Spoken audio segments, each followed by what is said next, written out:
Hello and welcome to Eden Live, where I am reading all of Eden by FREI live on Facebook and YouTube with the recorded clips. They're making their way onto Instagram, IGTV. We are in volume 9, which is called Encounters of the Eden Miniature series from Eden by FREI, and this is the chapter that is called Shakespearean Lunch number 3. The first 3 Shakespearean lunches take place at almost exactly monthly intervals in April, May, and June. The first 2 more or less set the tone, but they still don't entirely prepare me for the third. The first one happens at a beautiful Spanish tapas place just by the entrance to Borough Market, and, like all of them, is scheduled to last for about an hour, maybe an hour and a half, starting at 1, but I don't remember leaving before 4, maybe 4:30. Still, there is much to talk about: writing, crowdfunding, and, of course, Shakespeare.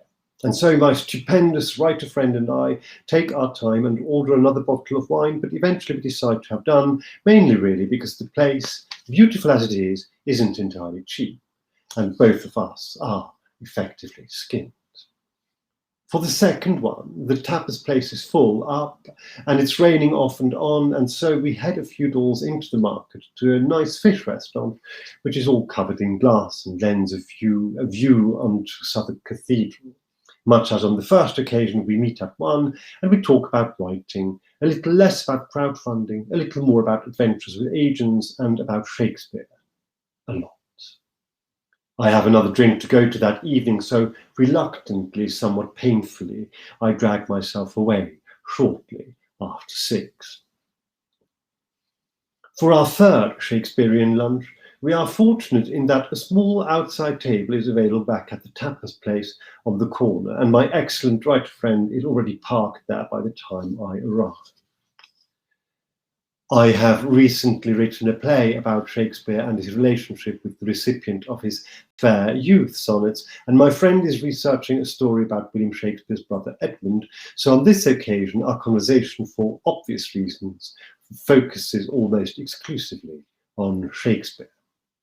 Not having strictly learnt my lesson from our previous lunches, 1 and 2, I have once again brazenly booked another drink on the South Bank at 7, but with a friend who has stood me up so many times and has so frequently been so unreliable that I think not too much of it when, around about 7, we just really have nowhere near exhausted our topic and order another bottle of wine.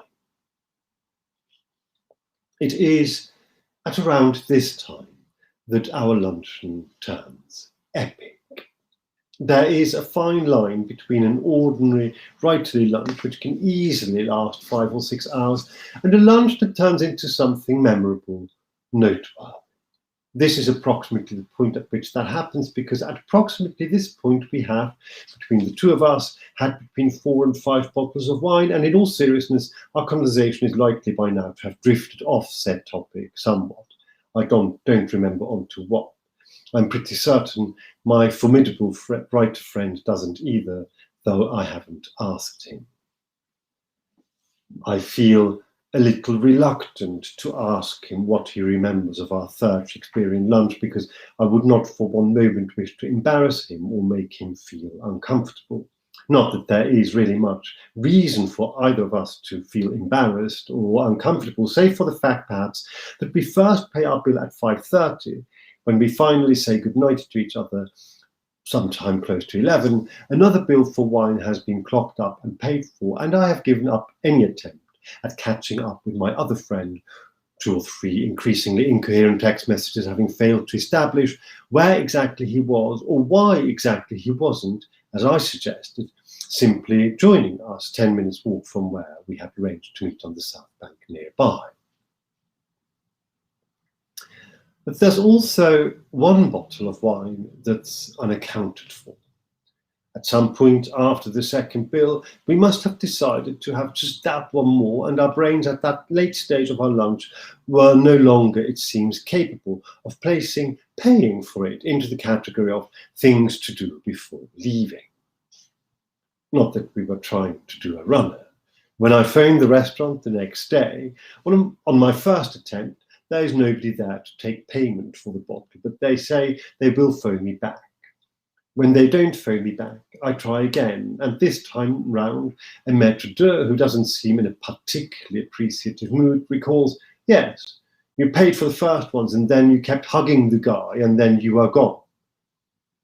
He is still, for some reason, unable to take payment over the phone, but promises to call me back for certain. For a second time, nobody calls me. So I accept that last bottle as a drink on the house and consider the matter dealt with. Thank you. It was very much appreciated. But when he says you were hugging the guy, he is, I think, being diplomatic. Or is the term I'm looking for euphemistic? I am fairly certain that by the time we finally staggered to our feet, we were effectively snogging. This is slightly unusual and also unexpected behaviour from both of us because we're just mates. Also, my affectionate writer friend, as far as I know, has never yet been gay.